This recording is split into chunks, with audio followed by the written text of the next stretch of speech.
our new report, 8 Priorities for the African Union in 2025. My name is Lisa Lowe-Vaudran. I'm the Senior Advisor, African Union at the International Crisis Group. I'll be chairing this session. With me today is Richard Moncrief, Crisis Group's Great Lakes Director, Sjoerd Wilde-Michael, Senior Analyst Sudan, and Arend Tule, Senior Consulting Analyst Cameroon. I will start with some introductory remarks and then hand over to the panelists.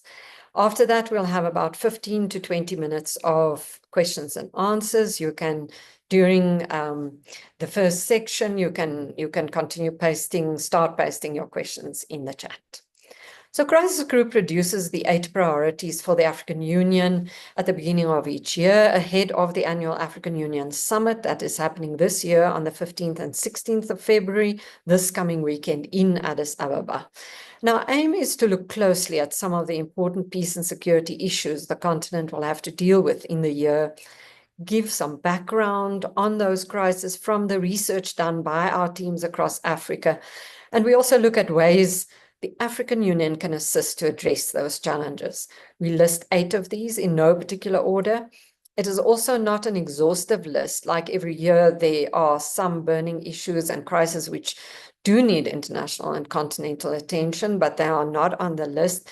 They might again next year, but these 8 are the ones we believe in this year are important for the African where the African Union might be able to make a difference. So this year we've chosen to focus on the upcoming elections for the chairperson of the African Union Commission, which is happening on Saturday, or perhaps Saturday and Sunday if the elections drag on. Heads of state of the AU Assembly will have to choose between 3 candidates, all male, from East Africa, according to the AU's regional rotation rules for the chairperson. These in the past only apply to the 6 commissioners, but these are new rules for the chair and the deputy chair. So the candidates are Kenya's former Prime Minister Raila Odinga, Djibouti's Foreign Minister Mahmoud Ali Yusuf, and Madagascar's former Foreign Minister Richard Randriamandrato. There is a lot of campaigning going on ahead of the vote, and it seems quite a tight race at this stage. In our document, the 8 priorities, we make some suggestions for the new AU chairperson that you can look at, and where we suggest he can play a role to address peace and security this year. And I can speak more on this in the question and answer session.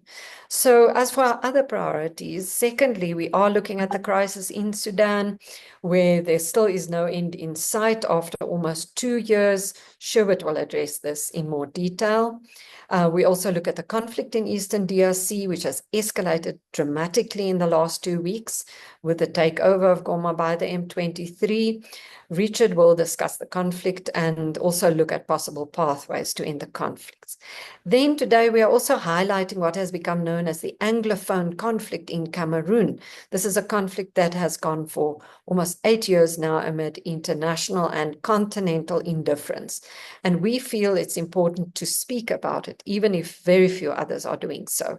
This has never featured on the AU's Peace and Security Council agenda. And Are will tell us more about it and why this is particularly important in an election year. So just very quickly to end off, I will mention the 4 other priorities. We feature the fight against Al-Shabaab in Somalia, which the AU has been supporting. We look at the new AU support and stabilization mission in Somalia that was launched earlier this year, and its chances of success. We also look at the political turmoil in South Sudan, heavily impacted by the war in Sudan, its neighbor to the north. Then we address the situation in the Sahel, where 3 countries have now broken away from the regional body ECOWAS. Mali, Burkina Faso, and Niger are also suspended from the African Union and therefore risk further isolation from Africa's multilateral bodies if this situation continues. Then finally, we look at the links between climate change, climate disasters, and how they affect security on the African continent. We highlight the African Union's common African position on climate, peace, and security, which will hopefully be adopted by the Peace and Security Council of the African Union sometime this year. You can read more about these priorities in our document on the Crisis Group's website, www.crisisgroup.org. But for now, let's start our debate. I first turn to our panelists. Sherwood, I'll start with you. Our Sudan senior analyst, thanks for joining us. It's really been a devastating 2 years since the war in Sudan broke out in April 2023. And despite many attempts at getting a ceasefire, Sherwood, the war is still raging on. So perhaps just to start off with, can you give us an overview of the current situation in Sudan? Thank you. Thanks, Liesl. Good afternoon, everyone. Liesl, as you mentioned, Sudan has been on the brink of state collapse for the past 2 years. What began in April 2023 as a conflict between the Sudanese army and the paramilitary rapid support forces rapidly escalated into a full-scale warfare. It has spread to most parts of the country, and it has involved many more armed groups. The conflict is concentrated in Khartoum, Khartoum's Tri-City area, or the Greater Khartoum, due to its strategic and symbolic significance as the capital of Sudan. By May, or by end of May in 2023, the RSF had seized most of Greater Khartoum, while SAF was forced to defend its military bases, including its general command, headquarters, relying heavily on air power and support from newly mobilized militias. As the year progressed, the RSF expanded its control, capturing most of Darfur, Kordofan, Al Jazeera, and some parts of Sennar and White Nile. But by end of September last year, 2024, the momentum of the war shifted significantly. The army launched offensives from multiple directions and successfully recaptured several key areas, including strategic bridges in Khartoum, most of Sennar state. And in January this year, they recaptured Al Jazeera and ended the RSF siege on the general command in Khartoum. Many now expect the army to soon take full control of Khartoum. But despite the army's significant gains on the ground, the battlefield remains very fluid, and neither side has we can't say that either side has achieved a decisive victory so far. The strategic battle for the Nile Valley continues, and it's intensifying, while at the same time the RSF is engaged in intense conflict with Darfuri armed groups aligned with the army for the control of El Fasher, which is the capital city of Darfur.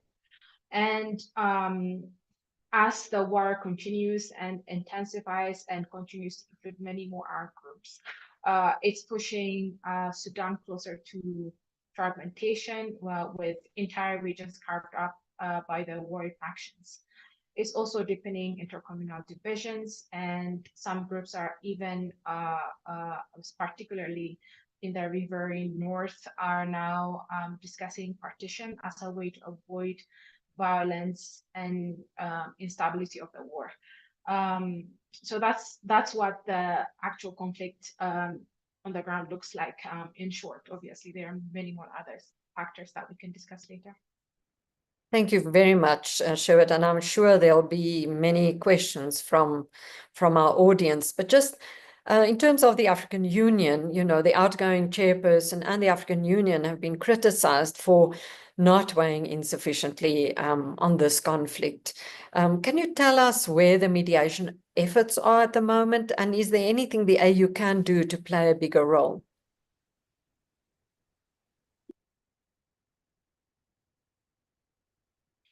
Of course. Efforts to mediate the conflict, whether Jeddah 1 and 2, Manama, Geneva, or initiatives by IGAD and the AU have all failed to end the conflict. Given SAF's current advances, they are no longer interested in negotiating under the previous format at all. Their demands clearly indicate that they are now calling for mediation on terms of surrender of the RSF. And most of the mediators, particularly the Gulf states, many of which support one side or another of the warring parties, have also shifted their focus to the dynamics of the conflict, hoping the side that they back makes significant progress on the ground before any resumption of talks. When it comes to the US, the last administration, which had taken on a coordinating role in the mediation process, shifted its focus to accountability in the final months of its mandate, sanctioning key RSF figures and accusing both sides of committing war crimes. It is very unclear whether the new administration will prioritize the Sudanese conflict or even appoint a special envoy to Sudan. There is also the Turkish initiative to mediate between SAF and the UAE, which also appears to have stalled. There is a little chance of a mediated resolution to the conflict in the near future. So this is the context in which we are discussing the AU's role in Sudan. When it comes to the AU's role in Sudan, unfortunately, the AU has struggled to exert much influence, though the AU has tried to engage at different levels. The most important is the Peace and Security Council. The AU Peace and Security Council was the first to meet after the conflict started.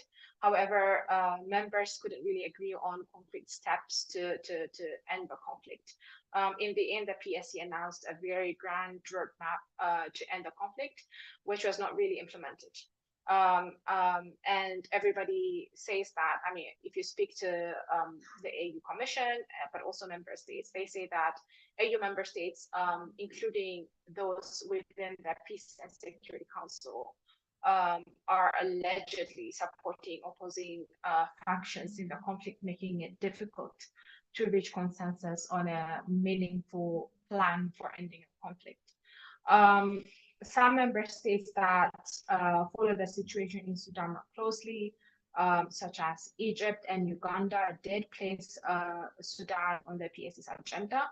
Egypt organized a PSC meeting with the Arab League in Cairo and a PSC field mission to Port Sudan, while Uganda took the lead in forming the Presidential Ad Hoc Committee. But unfortunately, the concrete outcomes of both initiatives have been very limited. For the AU, another challenge that it faces is its mediation efforts was the suspension of Sudan from the organization. The AU has suspended Sudan's membership, refusing to recognize the army-led government in Port Sudan as legitimate, unlike IGAD and the UN. The AU views both the army and the RSF as coup leaders who later became belligerents in the conflict. As a result, the army has rejected the AU's mediation efforts. So the AU agreed with IGAD to let the regional organization lead direct talks, but those talks faltered again when Sudan suspended its IGAD membership last year. The most recent AU attempt in October 2024 through the PSC Presidential Ad Hoc Committee was to bring Burhan and Hemeti to the negotiating table, but this was completely ignored by both parties. And another attempt to engage in Sudan by the AU is through the AU's coordinating, it was the extended mechanism, which was hindered by the presence of a wide range of competing interests within the extended mechanism. This has basically paralyzed efforts as members of the group have pursued individual initiatives instead of acting collectively. Despite these challenges, I would say the AU has made progress on the civilian track. Last year, the AU Commission chairperson appointed a panel for Sudan, though it has struggled due to a lack of political leverage. But this panel, with support from the AU Commission and the AU Mission to Sudan, has managed to organize meetings with Sudanese civilians, which many hope will eventually lead to a political process for Sudan. The positive aspect of these meetings is that nearly all Sudanese political actors are willing to participate, though the lack of engagement from the warring parties has cast doubt, on whether this can evolve into a true political process. The AU has also synthesized position papers from the various political groups into a unified document, which will be presented in a third meeting that will be organized after the summit. Invitations for this meeting or event have already been sent, and we hope the AU will propose a future for Sudan that is broadly acceptable to most Sudanese political actors. Our call for action for the AU is, if the AU has a strategic role in this region, and looking ahead, the AU has opportunities to play a more significant or prominent role in Sudan. One of these opportunities that is presented by the new AU chair, the Angolan president, is known for his involvement in the DRC mediation and could bring a more proactive approach to Sudan as the AU chair in 2025. As chair, he can call for an extraordinary summit on Sudan and appoint a high-level panel similar to efforts made by Uhuru Kenyatta and Ramaphosa in mediating the Ethiopian conflict, for instance. The chair can also play a key role in mediating between African countries involved in the conflict, helping to bridge differences and work towards an acceptable peace process. Also, new members are joining the Peace and Security Council, which may place a greater focus on Sudan. The crisis has also been fueled, as I already mentioned, by both African and non-African actors or countries, and the AUPAC should take a strong stance on this, not only condemning, external interference, but also calling out the countries that are actively destabilizing Sudan. Thank you. The AU's role in uniting regional organizations is also critical. The upcoming commission chair is going to be from the Horn of Africa and presents an opportunity to unify the AU and IGAD's approaches on Sudan.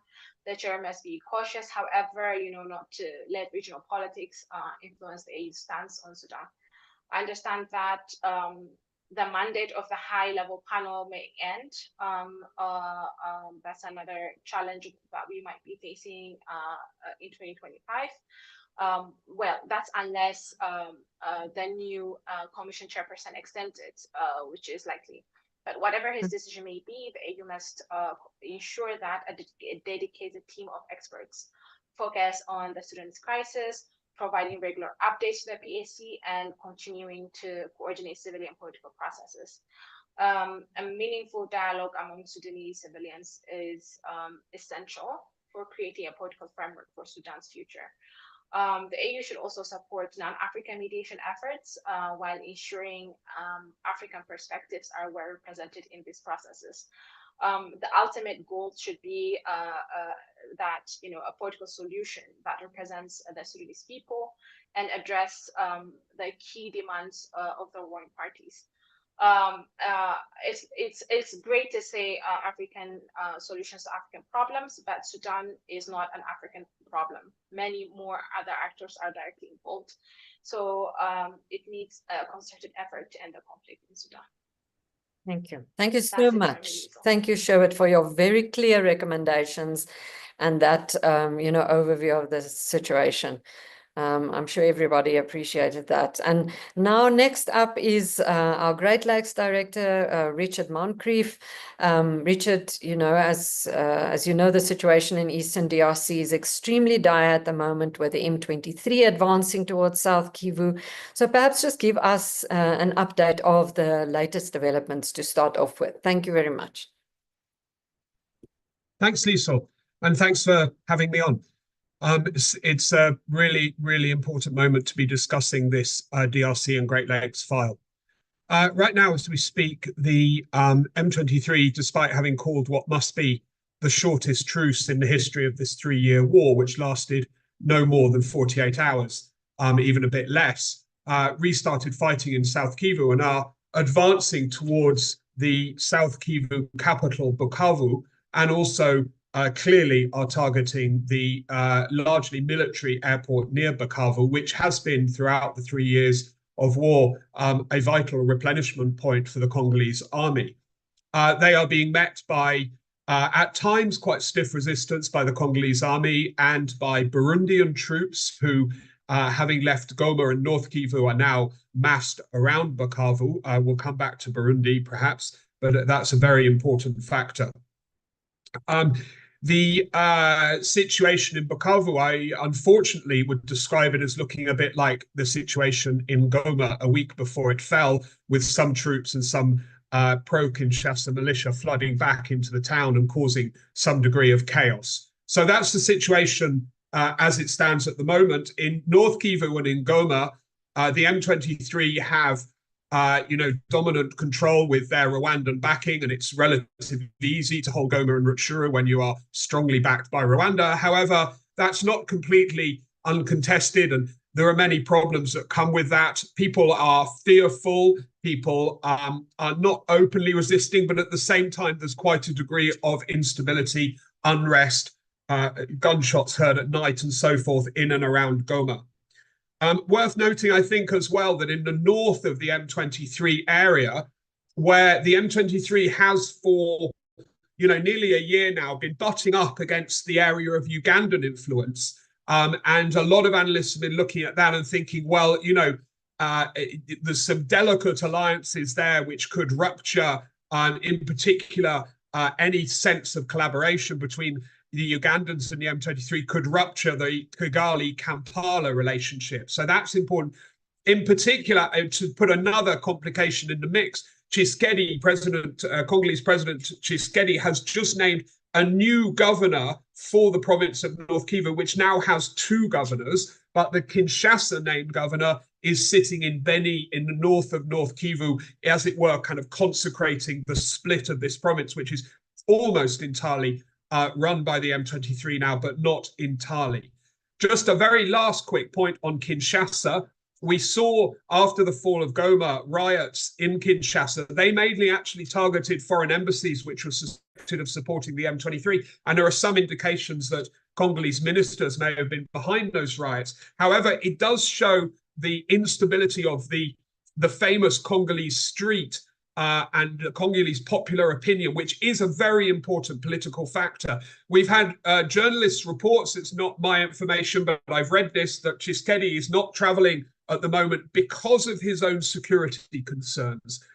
So I think this underlines the enormous fragility, both at the regional level and at the DR Congo level as we speak. Thanks, Lisa.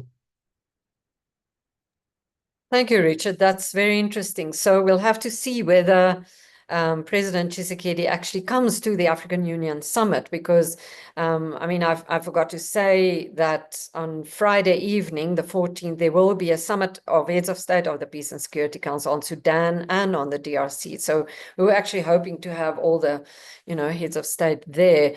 Thank you very much. And before, we go on to the AU, perhaps just to remind everybody, if you want to ask questions, please post those in the chat. So, Richard, the AU through the Angolan president, João Lourenço, as Stuart mentioned, has been quite active on the Luanda process, trying to get the DRC and Rwanda to sign an agreement. But this mediation now seems to have stalled. So what can be done, or what should be done going forward to resolve this crisis, or just at least prevent further escalation? Yeah, thanks, Lisa. Well, I think firstly, let me just say a word about the diplomacy around this. As you mentioned, the Angolans have been leading a mediation effort for the last 2.5 years, coming on to nearly 3 years now.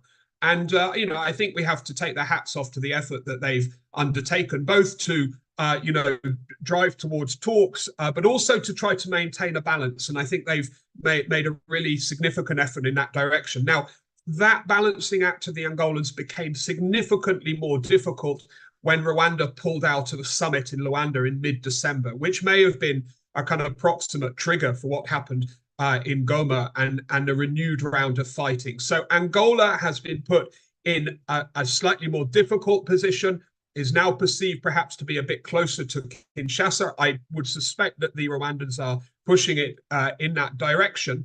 And this comes on top of significant regional splits within the African Union between, broadly speaking, between those who are sympathetic in one way or another to Rwanda or for one reason or another, and generally lend a favorable ear to the Rwanda narrative that they're intervening in DRC for good reason or broadly for self-defense, or indeed that they deny they're intervening, although that denial is becoming more and more difficult to maintain.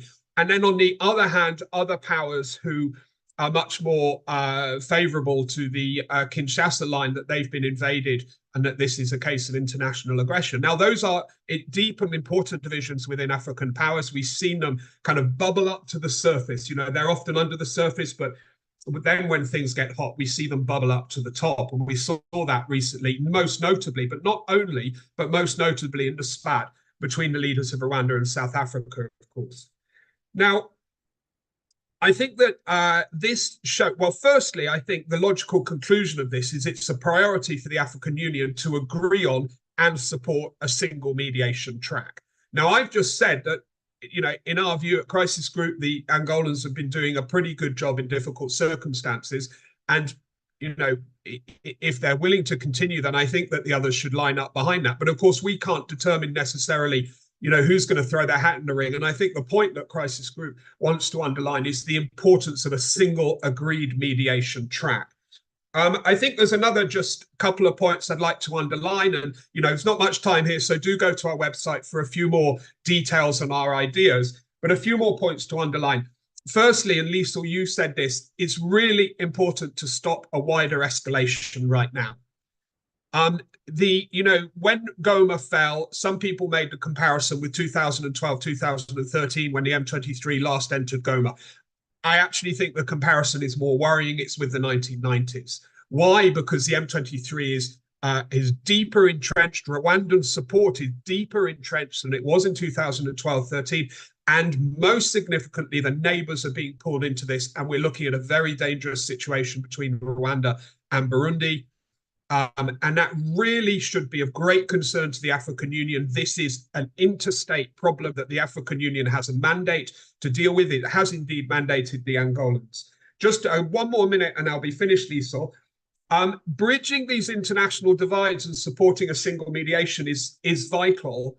But I think it's important also that mediators and their partners and support agree the messages that need to be conveyed. And I think that pressure on Rwanda to pull back what is becoming, a war of aggression is a very, very important point to put across. On the Kinshasa side, I mean, Kinshasa needs to enter into a period of reflection on what went wrong there.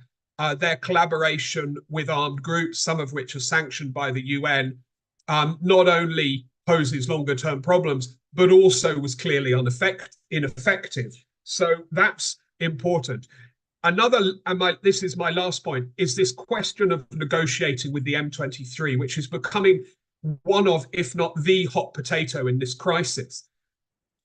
Many voices, and indeed the conclusion of the EAC SADC summit, called for Kinshasa to negotiate with the M23.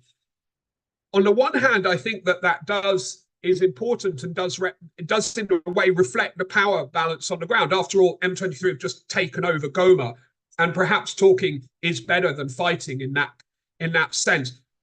I think it is also at the same time important to pay at least some respect to Kinshasa's point of view that Rwanda are the real puppet masters here, and this must be also framed as a diplomatic problem. So trying to balance off those two elements is going to be one of the tricky challenges of the AU and all its partners and delegated mediators as we go forward. Thank you. Excellent. Thank you so much, Richard. It is really very complex and things are fast moving. So thanks very much for that quick overview. And I can remind all our viewers and listeners, I sound like a television presenter, but everybody tuning in, is that the last podcast of Hold Your Fire, the Crisis Groups podcast with Richard Moncrief, is really an excellent whole hour discussion with a lot of background on this conflict. And if you really want to know more, I think you'd be it would be excellent for you to listen to. Now I turn to Are. As I said earlier, the conflict in Cameroon is something that is really very rarely spoken about internationally, but it is a conflict that affects thousands of citizens of Cameroon. And at Crisis Group, we've been highlighting this in our 8 priorities for the AU regularly and elsewhere. Are, can you give us a sense of what is happening, especially for those who have no background to this crisis? And thanks for coming. Thank you, Liz. It's really not hard to see why the African Union has to. Cameroon is going to have a presidential election this year, sometime around October this year, 2025. Now, in the last presidential election in Cameroon, that was in 2018, Cameroon was already 2 years deep into what was then referred mostly to as the Anglophone crisis. Now, after that, President Biya won that election, which was disputed. We'll come back to that. But the past 7 years of this mandate basically has seen the Anglophone conflict get from worse to a much more concerning situation. And then if you look back at the 2018 elections, for which the African Union sent in a long-term observer mission comprising about 33 people, a lot of the recommendations that the African Union put out after that disputed election, most of them basically have just fallen off on deaf ears. They have not been followed. And the problems in 2018 have even probably gotten worse now in 2025. Given that the incumbent president, Mr. Biya, will be 92 tomorrow, intends to run, and there are growing calls popping up for him to sit this one out. And then the situation, the relationship between the government and the opposition is not great. Though the African Union did recommend some dialogue to try to diffuse these tensions, basically not much has happened. Now, over the past couple of years, the conflict in the Anglophone regions has gotten worse. If we look at conflict data from 2022, 2023, and 2024 last year, the amount of conflict events has skyrocketed. This has been marked by a lot of kidnapping of civilians. Kidnapping there has gone really crazy. Schools, although the schooling situation has improved from what we had in the first 2-3 years of the conflict, but still about 300,000 students are out of schools. And the government and the Anglophone separatists who are seeking a separate, an independent state of the southern Cameroons have not made any progress in terms of trying to sit on the table to address this conflict. So what the African Union might be doing regarding the Cameroon situation, which is getting more concerning as political tensions are rising as we move closer to October 2025, when these elections are going to be held, is to help Cameroon by monitoring the developments in the Anglophone regions, and in order to be able to revive diplomatic efforts for a resolution. One of the reasons why it's got to now do this, which it has not done significantly for most of the past 9 years, apart from some short visits by the AU chairperson to Cameroon in 2018 and 2019, is that some of this Cameroon Anglophone conflict is now spilling into the neighboring Nigeria. And some of the Anglophone rebels are now entangled with rebels in Nigeria. And this has led to an increase in attacks on the Cameroonian peninsula of Bakassi. And this is very concerning. And increase helps to stretch the army further in a very critical year where the government wants to ensure that there's got to be enough security. And secondly, the African Union will need to nudge Cameroon to ensure that these elections are credible. The elections of 2018 ended in a significant dispute. The opposition, the runner-up candidate, challenged the results, and later on descended with some of his supporters into the streets, leading to the main opposition person being jailed in the country for several months. Now, from every indication, Cameroon is actually in the exact same scenario, coupled with the fact that there are questions around Mr. Biya's longevity in power and his age. So then we've had a situation where, in terms of the Anglophone conflict, the only really serious diplomatic efforts to try to resolve this conflict have come but from countries, states which are not, and institutions which are not in Africa. There is from Switzerland and more recently from Canada, even though that one too has now fallen into a kind of lapse. So again, this is an opportunity for the African Union to look into Cameroon's situation, nudge the government to have a self-reflection over this prolonged conflict. It's 9 years, over 500,000 people displaced, an additional 100,000 in Nigeria, conflict spilling over to neighboring countries, ethno-political tensions in the center regarding a potential succession of Mr. Biya. So let me leave it here, Liz. I look forward to your questions. Thank you, Are. Thank you very much for that overview. And I think it was instructive to, as I said, many people who really don't know that background. So you're saying the elections are in October this year. Are you expecting then the African Union to be able to send observers? Is that possibly also to the Anglophone regions? How do you see the African Union maybe having a small window of opportunity to engage there?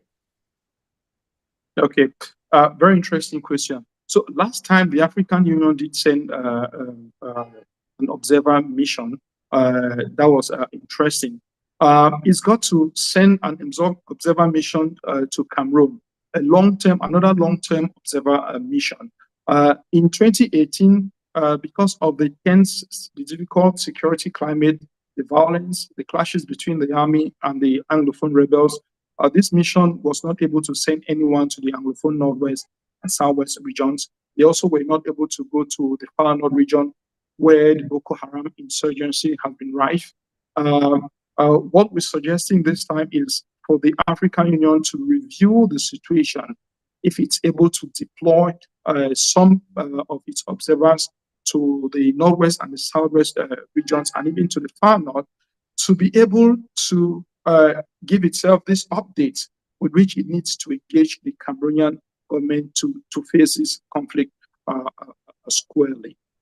One of the recommendations the African Union put out last time was for the various parties in the electoral process in Cameroon to find a way to ensure that the hundreds of thousands of displaced from Cameroon's multiple crises and conflicts are able to effectively take part in these elections. And we already know that the Anglophone rebels in Northwest and Southwest regions are already making campaigns and plans to prevent about 1 million Anglophones from taking part in these elections. So the African Union can help play a role there to get the Cameroonian authorities to act in that direction. Thank you so much. And I think, the African Union sends election observers to pretty much every election, but very seldom do we look at what the recommendations were and whether they were implemented. So we're really looking to those elections. So we're opening it up now to questions. We already have quite a few questions in the chat. I'll read it out so that everybody else can hear. Sherwood, the first question is to you. if you can hear us. So the question to you, Sherwood, is what effect, if any, will the sanctions and genocide determination have on the conflict? I think you mentioned earlier that the Biden administration, here at the end, focused on accountability. And so maybe you could address that also very, very quickly. Thank you. Thanks, Liesl. Yes, the previous U.S. administration did sanction both Hemeti and Burhan. The sanction against Hemeti we expected for quite some time because they were discussing it in the U.S. in D.C., but the sanction against Burhan came sort of very much as a surprise. And like you mentioned, it was a last-minute decision. It was as the administration was ending its mandate, so they didn't really follow up on those decisions. And in terms of the impact it had on the conflict, it had no impact. So we expect sanctions to sort of deter targeting of civilians. It hasn't done so. It hasn't stopped the conflict. It hasn't pushed the warring parties to go for negotiations. So so far it has had zero impact on what we see on the ground. What it may affect going forward, and of course, both warring parties have no financial interest in the U.S. They don't have properties, and their money is not in the U.S. So that is also meaningless in that sense. But what it may affect is, if a ceasefire is reached, and both Hemeti and Burhan want to take part in some sort of political dispensation where they take up office or partake in a political process, it will be very difficult for them to resume being, for instance, the head of the Sovereign Council and the deputy, especially if the U.S. is to take part in the reconstruction of Sudan. That is, of course, if the current administration wants to take up and wants to take those sanctions seriously. They may choose to completely ignore them going forward. So that remains to be seen. Thank you. Thank you very much, Sherwood. Very interesting, because these sanctions do have an effect elsewhere when people do have their bank accounts in the US and in other conflicts. There are 3 questions that I can see for you, Richard. I think I'm going to just read them all out, and then you can respond to them in succession. So the first question is, could Richard elaborate more on his reference to the Ugandan role in the current situation, as Rwanda is mainly what we hear about? Then there is another one. Is the conflict going to remain contained in North and South Kivu provinces or expand further south?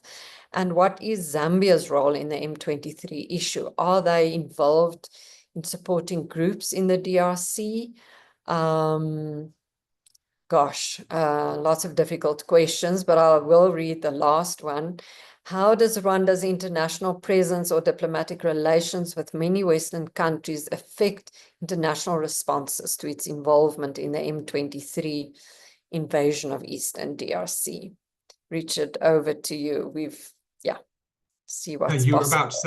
about to say I've got 1 minute or something, weren't you? No. We do actually have a little bit of time, and there's another question. Yes. Okay, thanks a lot. Thank you, everyone who's asking questions, because it really shows great engagement, because those are really, really critical questions. First, about Uganda. So there's different elements to this. Firstly, let's say, what is Uganda's actual role in the M23 crisis, right? So the evidence points to Ugandans, not necessarily at the top level, but at some points in the security forces, offering at least some support to the M23. And support means things like safe passage, possibly recruitment. Now, at other times, the Ugandan authorities have actually clamped down on M23 recruitment in the refugee camps. As I'm sure most of you know, the M23 is largely recruited in refugee camps across the Great Lakes areas. So some role, but it's absolutely nothing like as clear and as manifest and as kind of one directional as the Rwandan role. Next point I think it's important to make is what has the Ugandan reaction been to the fall of Goma and the expansion of the M23? Well, there I think it's rather worrying because the powerful son of the president, who's actually the head of the army, tweeted in support of the M23 expanding into DR Congo. Now, he doesn't necessarily speak for the president. We know that Uganda, there are different opinions in Kampala, but nevertheless, that's quite worrying.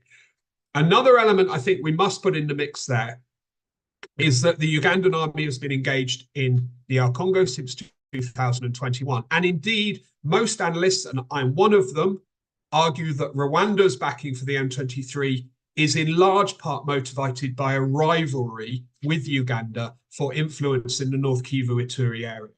So Ugandans have been involved with Kinshasa's permission in Ituri and North Kivu for ever since 2021.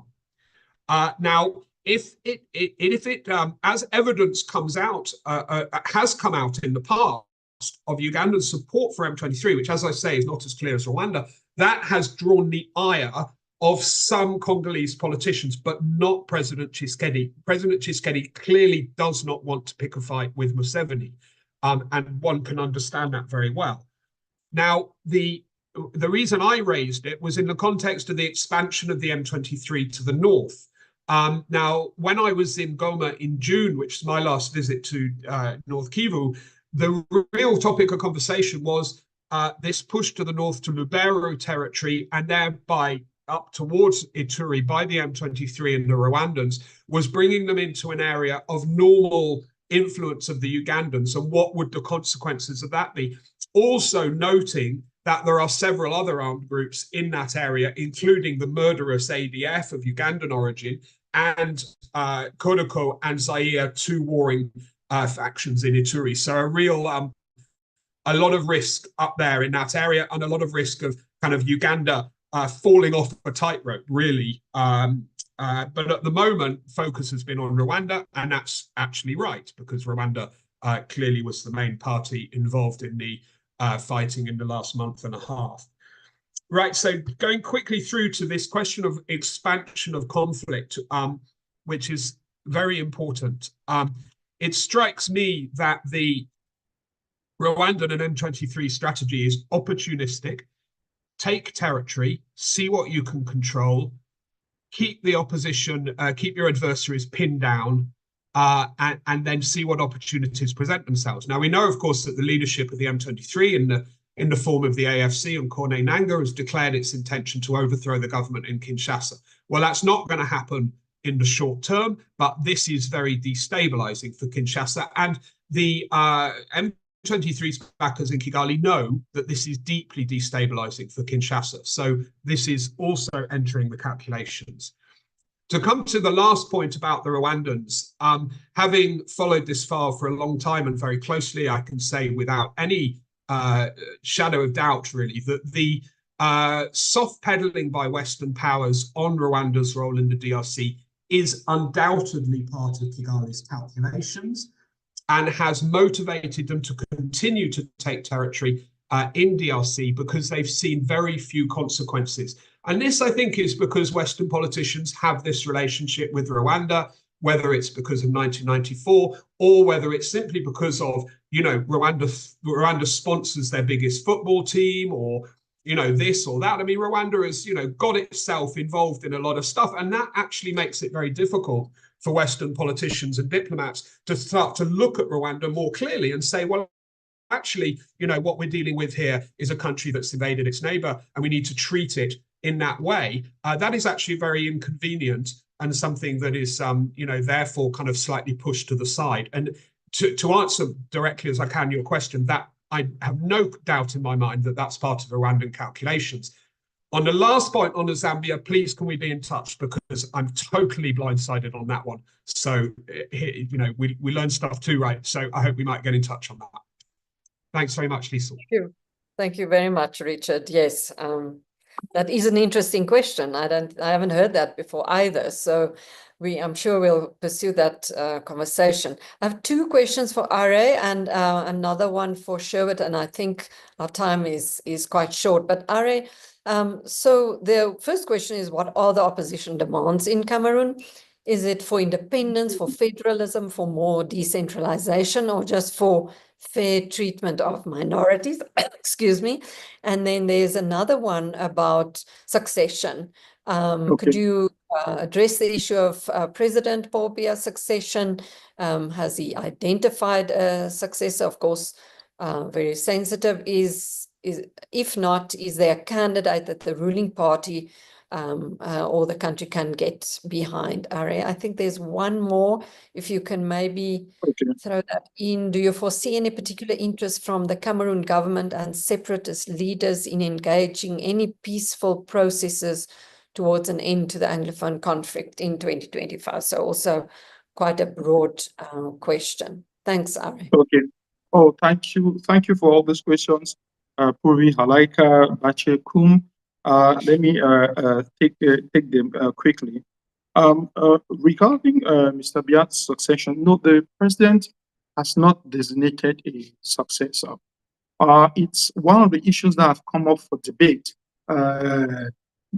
in the corridors between members of the ruling party and amongst journalists, media, and analysts, whether not getting in place a successor, a visible successor, might help to diffuse some of the political tensions in the country. Very clearly, given that he's not done it for a very long time, the president definitely has no interest in designating a clear successor. That's fine. Is there a ruling party candidate? Now, part of the problems we have in Cameroon is that within the ruling Cameroon People's Democratic Movement, Mr. Biya's party, there is really no debate. So the people who are even expressing views in Cameroon are those in civil society, if they don't feel repressed enough, or people in the opposition parties.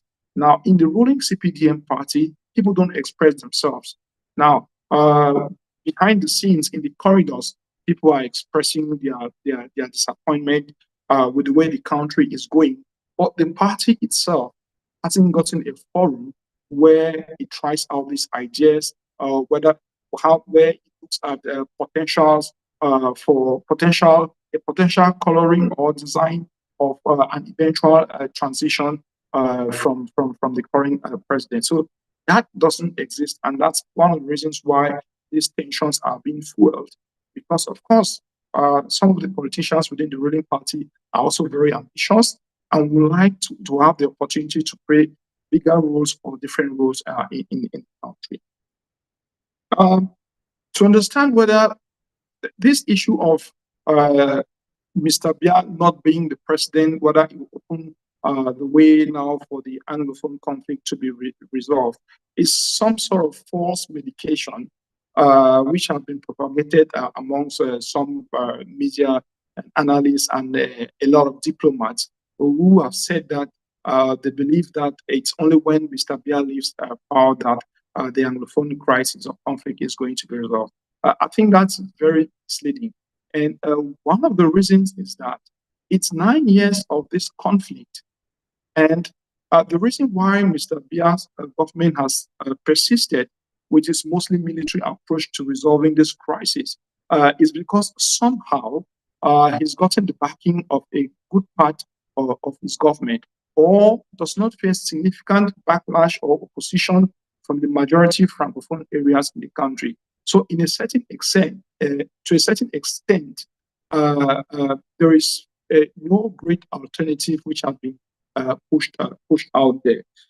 Also, when you look at the political landscape in Cameroon, the front-running candidates in the last election and in the upcoming election so far are more candidates from the Francophone region, who are the majority. So you've got Mr. Biya, you've got Professor Kamto, you've got Abra Dibi.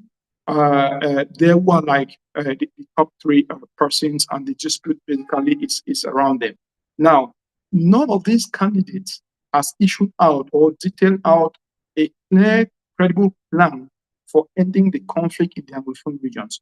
What the Francophone opposition candidates have done is they are continuing to criticize the government's handling of the conflict in the Anglophone regions, but themselves have not come out very clearly on what their plan is going to be, apart from saying that they might consider a federation, they might consider some sort of increased autonomy for the Anglophone regions, and underlining the importance of stopping the conflict. But none of them has really come out with something concrete, which would help, which could be seen by Anglophones buying into the political process. And in this election, the other thing that we notice is that a lot of Anglophones are not too interested in the political process, partly because of this. The separatists, on the one hand, are preventing them from taking part in central political affairs, and the leading candidates on the Francophone side are also not engaging the Anglophones enough and trying to include their interest in this. Now, regarding some of the options for resolving the conflict, whether it's separation, a return to a federation, or some form of new federation, or even a confederation, or rapid, effective decentralization, or some special autonomy regions. This has been discussed over and over. The reason why the conflict has persisted is because a large part of the Anglophone public who do not even agree with the violent rhetoric of the armed separatists actually feel that they want to support separation. At some point, people have thrown out the idea of a referendum, but we are still very far off from that. The government also is reluctant to return to a federation, but other opposition candidates have mentioned that that's something that they might want to look at. So to really get what the people want would be to have really frank discussions with the Anglophone public, with the Anglophone leaders, with the separatist leaders, and really clear consultations with these people. Some of that was done, including through missions President Biya sent out to the Northwest and Southwest regions, led by his former prime ministers. A lot of people, including those in the ruling CPDM party, do not feel that their views were effectively represented in the feedback from those consultations. And the government granted special status to the Anglophone regions, which, as we have seen over the past 5 years, has really not helped in curtailing the conflict. Mm-hmm. Thank you so much, Ari. And I encourage people also to look at our Cameroon page, where you've written extensively on this. And as you say, the special status, a big reports about the role of women in Cameroon, so thank you so much. Time is running out. We've got, in fact, one more minute, and hopefully we can go over 1 or 2 minutes, because Sjoerd, I think this is a very interesting question to you, related to also the latest developments. How important is the pursuit of a Sudanese-owned civilian-led political process in Sudan? What challenges or opportunities does the fragmentation of Takadum, I can't say it like you say it so well, present? Can you maybe just address that perhaps in 2 minutes, and then we can wrap it up? Thank you. Thanks, Liesl. Yeah, like you mentioned, it's a very interesting question. A Sudanese-owned civilian-led political process. I mean, that's the ideal scenario. You know, want a Sudanese-led and owned a political process, but the reality is that civilian political actors, Sudanese political actors, are their positions around the conflict is very much polarized at the moment, and it's very difficult to imagine them coming together to propose a way forward for a political process. If that happens, I mean, if different political parties, community leaders, religious leaders could come together and bring the different political coalitions or alliances to sit and discuss Sudan's future, it would be great. but I really don't see that happening given the current polarization. And then, of course, a civilian-led political process, that's also ideal. I mean, we would want civilians to lead any future political process for Sudan, but the reality is that it would be very difficult given the positions of the warring parties. And we've seen, one of the reasons that previous mediation processes have failed is because mediators limited the discussions to humanitarian issues, to short-term ceasefire. So the warring parties did not know, what, for instance, the role of Hemeti or Burhan is going to be following a ceasefire. And unless we're going to include the warring parties in such discussions, it's going to be very difficult to reach a sustainable ceasefire to begin with. But also have any viable political process going forward. But if it can be civilian-led, we have to look at a very neutral political grouping, which many Sudanese alliances at the moment are not seen as neutral. One that came very close to that is the committee that was formed after the Cairo civilian meeting, and we're hoping that they will achieve something going forward. When it comes to the challenges, opportunities presented by the fragmentation of Taqaddum, it was very sad for me to see the coalition split. It was the only, at least officially, anti-war coalition of civilian political actors in Sudan. It took a long time, and they're very diverse. They have very different positions about the war, but also regarding Sudan's political future. So it was very interesting to see them come together and reach consensus on a political vision for Sudan. So that was a big deal. So to see them fragment is very sad. But if you can call it an opportunity, the opportunity is that they have signed the Addis Ababa Declaration with the RSF, they met Hemeti, and that has led to them being branded, particularly by army supporters, that they're RSF allied. So what the split does is, the remaining group now, their arrest warrants has been lifted. They're able to, at least theoretically, go to Port Sudan and meet the army. So if they can keep a safe distance between both warring parties, going forward, they can emerge as a very neutral anti-war coalition that may be acceptable to a wider range of Sudanese political actors. But that remains to be seen. That's it for me, Lizo. Excellent. Thank you so much, Sherwood. There are a couple of other questions which we haven't managed to address. There's one also on just a general question on the African Union in conclusion that I might just respond to, saying, how can the African Union actually weigh in, what carrots and sticks? And now we know the African Union is an intergovernmental organization. So it's not like the European Union where, the African Union can dictate to other states, but it has over the last 20 years really developed tools, mechanisms, and in our 8 priorities for the African Union, we outline on each one of these conflicts where, for example, the AU can appoint a special envoy, rally other individual peacemaking efforts, let's say in South Sudan behind Kenya or South Africa and others. So it's mostly the role of the African Union to be a convener and to be able to bring consensus and, as Richard said, also in the DRC, single mediation tracks, but also try and limit,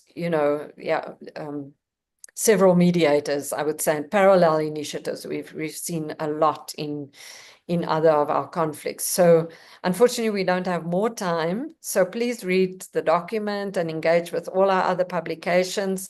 And thank you so much, everybody. And thank you, Sherwood, Richard, and Ara for your insightful comments this afternoon. Thank you.